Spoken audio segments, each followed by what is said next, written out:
ವಿದ್ಯಾರ್ಥಿಗಳ ಭವಿಷ್ಯವನ್ನ ರೂಪಿಸಲು ಶ್ರಮಿಸಿರುವ ಶಿಕ್ಷಕರ ಕೊಡುಗೆಯನ್ನ ಗುರುತಿಸಿ ಮಾದಾಪುರ ಗ್ರಾಮದ ಸರ್ಕಾರಿ ಪ್ರೌಢಶಾಲೆಯ 2010-11ನೇ ಸಾಲಿನ ಎಸ್ಎಸ್ಎಲ್ಸಿ ವಿದ್ಯಾರ್ಥಿಗಳು ಶಿಕ್ಷಕರಿಗೆ ಗುರುವಂದನೆ ಸಲ್ಲಿಸಿದರು. ಶಾಲೆ ಆವರಣವನ್ನ ಹಸಿರು ತೋರಣಗಳಿಂದ ಸಿಂಗರಿಸಿದ್ದ ಹಿರಿಯ ವಿದ್ಯಾರ್ಥಿಗಳು ಗುರುಗಳು ಬರುತ್ತಿದ್ದಂತೆ ಹೂಗುಚ್ಛ ನೀಡಿ ಸ್ವಾಗತಿಸಿ ವೇದಿಕೆಗೆ ಬರಮಾಡಿಕೊಂಡರು.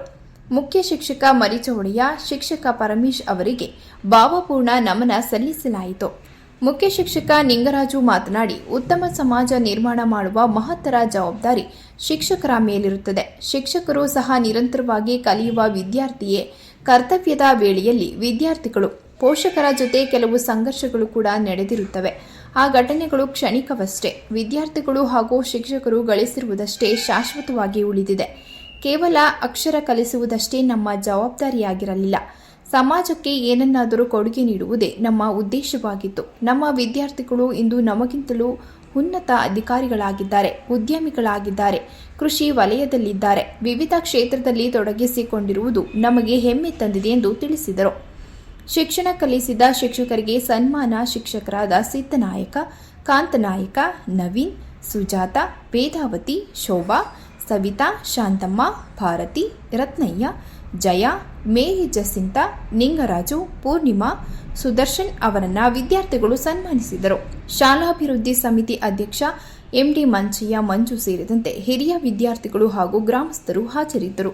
ಶಿಕ್ಷಕರಾಗಿ, ಟೀಚರ್ ಆಗಿ ನಮಗೆ ಸಾರ್ಥಕತೆ ಅನಿಸ್ಬೋದು ಈ ಕ್ಷಣದಲ್ಲಿ. ಓದ್ತಾ ಇರೋ ಟೈಮಲ್ಲ, ಓದ್ತಾ ಇರೋ ಟೈಮ್ನಲ್ಲಿ ನಾವೆಲ್ಲ ಒಂಥರ ನಿಮಗೆ ಶತ್ರುಗಳ ತರ ಕಾಣಿಸ್ತಾ ಇರ್ತೀವಿ. ನಮಗೂ ಹಂಗೆ ಕಾಣಿಸ್ತಾ ಇರ್ತೀವಿ. ನೀವು ಏನ್ ಜೀವ ತಿಂತವಪ್ಪ, ಬದುಕತೀವಿ, ತಲೆ ಒಳಗೆ ಮಾತ್ರ ಹೋಗಲ್ವಲ್ಲ, ತುಂಬಾ ಬೇಜಾರಾಗ್ತಾರೆ. ನೀವ್ ಆಗ್ಲೇ ಹೇಳಿದಾಗೆ ನಮ್ಗೆ ಬರೀ ಅಕ್ಷರ ಕಲಿಸ್ಬೇಕು ಅನ್ನೋದು ಅಷ್ಟೇ ನಮ್ಗೆ ಇದ್ದಿದ್ರೆ ನೀವ್ಯಾರು ನಮ್ಮನ್ನ ಕರಿತಿರ್ಲಿಲ್ಲ. ಅದ್ರ ಹಿಂದೆ ಬೇಕಾದಷ್ಟು ನಮ್ಮ ಉದ್ದೇಶ ಇರುತ್ತೆ. ಮುಂದಿನ ಸಮಾಜ, ಇಡೀ ಪ್ರಪಂಚದಲ್ಲಿ ಪ್ರೊಫೆಷನ್ ಅಂತ ಕರೆಯೋದು ಮೂರಕ್ಕೇನೆ: ವೈದ್ಯರಿಗೆ, ಲಾಯರ್ಗೆ ಮತ್ತು ಟೀಚರ್ಗೆ. ಯಾಕೆ ಪ್ರೊಫೆಷನ್ ಅಂತ ಕರೀತಾರಪ್ಪ ಅಂದ್ರೆ, ಡಾಕ್ಟರ್ ಕೇಳಿ ಅವ್ರು ಏನಾಗ್ತಾರೆ ಪ್ರಾಕ್ಟೀಸ್ ಮಾಡ್ತಾ ಇದೀನಿ ಅಂತಾರೆ. ರಿಟೈರ್ಡ್ ಆದ್ರೂ ಅವ್ರು ಕೇಳಿದ್ರೆ ಸಂಜೆ ಅಲ್ಲಿ ಪ್ರಾಕ್ಟೀಸ್ ಮಾಡ್ತೀನಿ, ಬೆಳಿಗ್ಗೆ ಅಲ್ಲಿ ಪ್ರಾಕ್ಟೀಸ್ ಮಾಡ್ತೀನಿ ಅಂದ್ರೆ, ಲಾಯರು ಅಷ್ಟೇ, ಅವರು ಪ್ರಾಕ್ಟೀಸ್ ಮಾಡ್ತಾರೆ. ಟೀಚರ್ ನಾವು ಅಷ್ಟೇನೆ, ಅಧ್ಯಾಪಕರು ಅಂದ್ರೆ ಅಧ್ಯಾಪನ ಯಾವಾಗ್ಲೂ ಓದ್ತಾ ಇರ್ತೀವಿ. ದಿನ ಕಳೆದಂಗೆ ಹೊಸ ಬರ್ತಾ ಇರುತ್ತೆ. ಅವರೆಲ್ಲರೂ ಆಗಿರುವಂತ ಜನಗಳಿಗೆ ಮಾತ್ರ ಟ್ರೀಟ್ಮೆಂಟ್ ಕೊಡ್ತಾರೆ. ನಾವು ಮುಂದಿನ ಸಮಾಜಕ್ಕೆ ಟ್ರೀಟ್ಮೆಂಟ್ ಕೊಡ್ತಾ ಇರ್ತೀವಿ. ಇವತ್ತೇನಾರ ಸಮಾಜ ಕೆಟ್ಟೋಗಿದೆ ಅಂತ ಯಾರು ಅಂದ್ರೆ ಅದಕ್ಕೆ ಸಂಪೂರ್ಣ ಹೊಣೆ ಟೀಚರೇ ಫಸ್ಟ್, ಆಮೇಲೆ ಮಿಕ್ದವರೆಲ್ಲ ಸಮಾಜ, ಅಪ್ಪ ಅಮ್ಮ ಅವರೆಲ್ಲ ಆಮೇಲೆ. ಅವ್ರ ಜವಾಬ್ದಾರಿ ಬೇರೆದ್ ಏನೇನೋ ಇರುತ್ತೆ. ಅವ್ರ ಟೀಚರ್ ಜವಾಬ್ದಾರಿ ಸಮಾಜ ನಿರ್ಮಾಣ ಮಾಡೋದು. 20 ವರ್ಷದ ಮುಂದೆ ಅಥವಾ 25 ವರ್ಷದ ಮುಂದೆ ಈ ಹುಡುಗ ಹಿಂಗ ಆಗ್ಬೇಕು ಅನ್ನೋ ದೃಷ್ಟಿ ನಮ್ಮಲ್ಲಿ ಇರುತ್ತೆ. ಅದು ನಿಮ್ಗೂ ಗೊತ್ತಾಗ್ತಾ ಇರಲ್ಲ, ನಮ್ಗೂ ಗೊತ್ತಾಗ್ತಾ ಇಲ್ಲ ಅಂತ ಇಟ್ಕೊಳ್ಳೋಣ. ಆದ್ರೂ ಇವ್ರ ಮುಂದೆ ಹಿಂಗ ಆಗ್ತಾರೆ. ನಮ್ ಕೆಲಸ ಏನಪ್ಪಾ ಅಂದ್ರೆ ಎಲ್ಲರೂ ರೆಡಿ ಮಾಡಿ ಮಾರ್ಕೆಟಿಗೆ ಬಿಡೋದು. ಬಿಟ್ಟ ಮೇಲೆ ಆ ವೆಹಿಕಲ್ ಡೆಲ್ಲಿಲಿ ಓಡಾಡುತ್ತೋ, ಬೆಂಗಳೂರಲ್ಲಿ ಓಡಾಡುತ್ತೋ, ಮಾದಾಪುರದಲ್ಲಿ ಓಡಾಡುತ್ತೋ ಗೊತ್ತಿಲ್ಲ. ಆದ್ರೆ ಬಹಳ ಚೆನ್ನಾಗಿ ರೆಡಿ ಮಾಡಿ ಹೊರಗಡೆ ಬಿಡಬೇಕು ಅನ್ನೋದು ನಮ್ಮೆಲ್ಲ ಉದ್ದೇಶ. ಹಾಗಾಗಿ ನಾವು ಹೊಡಿತಿದ್ವಿ, ಬೈತಿದ್ವಿ, ಜೋರ್ ಮಾಡ್ತಿದ್ವಿ, ಕೆಟ್ಟ ಮಾತಾಡ್ತಿದ್ವಿ. ನಮ್ ಪೇರೆಂಟ್ಸ್ ಗಳೆಲ್ಲ ನಮ್ಗೆ ಜೋರ್ ಮಾಡ್ಕೊಂಡು ಬಂದಿದ್ದಾರೆ. ಅವ್ರು ಏನಂದ್ರು ನಾವು ಎದರ್ಕೋತಿರ್ಲಿಲ್ಲ, ಯಾಕಂದ್ರೆ ನಮ್ ದೃಷ್ಟಿಯಲ್ಲಿ. ಹಾಗಾಗಿ ಆ ಸಾರ್ಥಕತೆ ಅನ್ನೋದು ಈಗ ಅನ್ನಿಸ್ತಾ ಇದೆ ನಮ್ಗೆ. ಹೌದು, ನಾವು ಮಾಡಿದ್ ಏನಾದ್ರು ಚೂರು ಕೆಲಸ ಮಾಡಿದ್ರೆ ಇವತ್ತು ನಮ್ ಕಣ್ಮುಂದೆ ನೋಡಿ ನೀವೆಲ್ಲ ಎಂತೆಂತ ಕೆಲಸ ಮಾಡ್ತಾರೆ ಹೇಳ್ತೀರಿ, ರೈತರಾಗಿರೋರು ಹೇಳ್ತೀರಿ, ಮೆಕ್ಯಾನಿಕ್ ಆಗಿದ್ರಿ ಅಂತೀರಿ, ಗ್ರೇಡ್ 1 ಆಫೀಸರ್ ಆಗಿ ಕೆಲಸ ಮಾಡ್ತೀವಿ. ನಮ್ಗಿಂತ ಮೇಲೆ ಅಲ್ಲ ಒಂಥರ ಹೆಮ್ಮೆ ನಮ್ಗೆ. ನಾವ್ ಹಾಕಿ ಸಸಿ ಬೆಳೀತಾ ಬೆಳೀತಾ ಬೆಳೀತಾ ನಮ್ಗಿಂತ ಎತ್ತರಕ್ಕೆ ಬೆಳಿಬೇಕು. ಬೆಳೆದ್ರೇನೆ ನಮಗ್ ಸಮಾಧಾನ. ಇದೇ ನಮಗ್ ಸಮಾಧಾನ ಅಲ್ಲ, ಅಲ್ಲೇ ಇದಾದ್ರೆ ಏನು ಪ್ರಯೋಜನ. ಅದಕ್ಕೋಸ್ಕರ ತುಂಬಾ ಶ್ರಮ ಆಗ್ತಾ ಇರ್ತೀವಿ.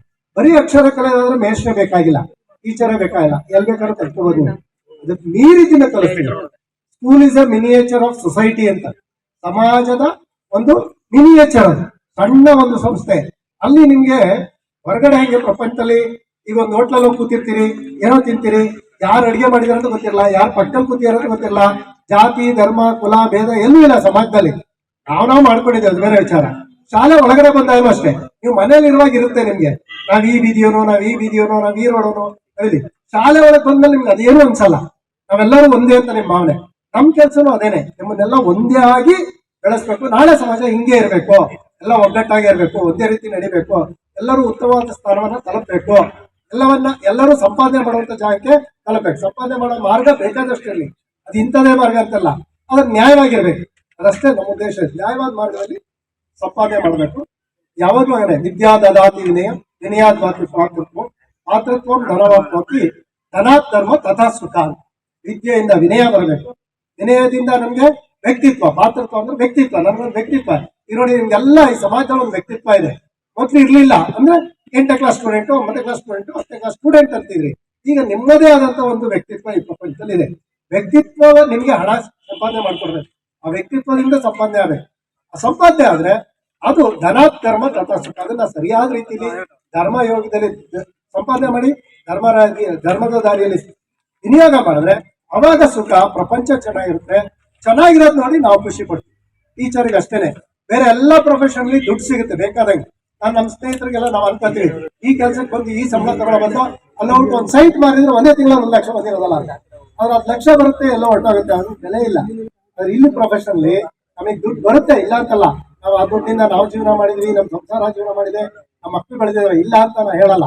ಆದ್ರೆ ಇದಕ್ಕಿಂತ ಹೆಚ್ಚು ದುಡಿಯುವಂತ ಅವಕಾಶಗಳು ಇದ್ದು ಕೂಡ ಈ ಪ್ರೊಫೆಷನಲ್ ಇರ್ತೀವಿ ಅಂದ್ರೆ ಅದು ಪ್ರೀತಿಗೋಸ್ಕರ. ಆ ಪ್ರೀತಿ ಇವತ್ತು ನೀವು ತುಂಬಿ ತುಂಬಿ ತುಂಬಿ ತುಂಬಿ ಕೊಡ್ತಾ ಇದ್ದೀವಿ. ಹಾಗಾಗಿ ನಮ್ಮ ಜೀವನ ನಮ್ಗೆ ಇವತ್ತು ಸಾರ್ಥಕ.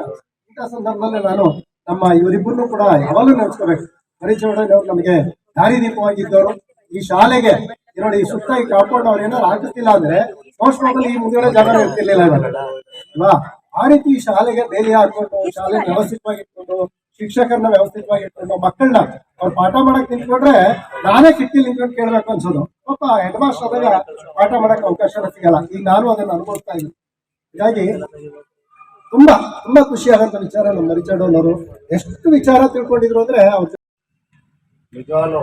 ಆಮೇಲೆ ನಿಮ್ಮ ಮಕ್ಕಳು ಮಾತ್ರ ಅಲ್ಲ, ನಮ್ಮ ಸ್ಟಾಫ್ ಅಲ್ಲಿ ಎಷ್ಟೋ ವರ್ಷಗಳಿಂದ ಕೆಲವ್ರನ್ನ ನೋಡೇ ಇದ್ದಿಲ್ಲ.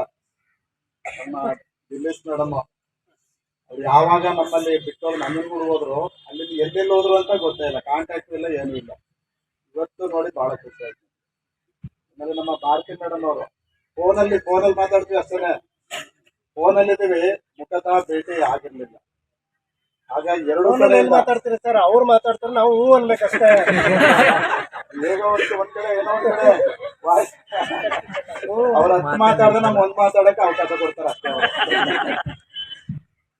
ಅದ್ರ ಜೊತೆಗೆ ಮಕ್ಕಳು ನಿಮ್ಮನ್ನೆಲ್ಲ ನೋಡಿ ನನಗೆ ಬಹಳ ಖುಷಿ ಆಗ್ತಾ ಇದೆ. ನಿಮ್ಮ ಹೆಸರುಗಳು ಈಗೀಗ ಒಂದೊಂದಾಗಿ ನೆನಪು ಬರ್ತಾ ಇದೆ. ನಮ್ಮ ನಾಗೇಂದ್ರ ಅರಿಯಂಗಿಲ್ಲ ಅವ್ರನ್ನ, ನಾವು 6 ಇದ್ರು ರೇಗಿಸ್ತಾ ಇದ್ದ. ಅವನ ಮಂತ್ರಿ ಮಾಡಿದ್ದೆ ನಾನು ಸ್ಕೂಲ್ ಕ್ಯಾಬಿನೆಟ್ ಅಲ್ಲಿ ಮಂತ್ರಿ, ಯಾವ್ದೋ ತೋಟಗಾರಿಕಾ ಮಂತ್ರಿ. ಮಂತ್ರಿ ಅನ್ನಕ್ಕೆ ಏನ್ ಮಾಡ್ತಾ ಇತ್ತು, ಮಂತ್ರಿ ಕೇಳ್ತಾ ಇದ್ದ.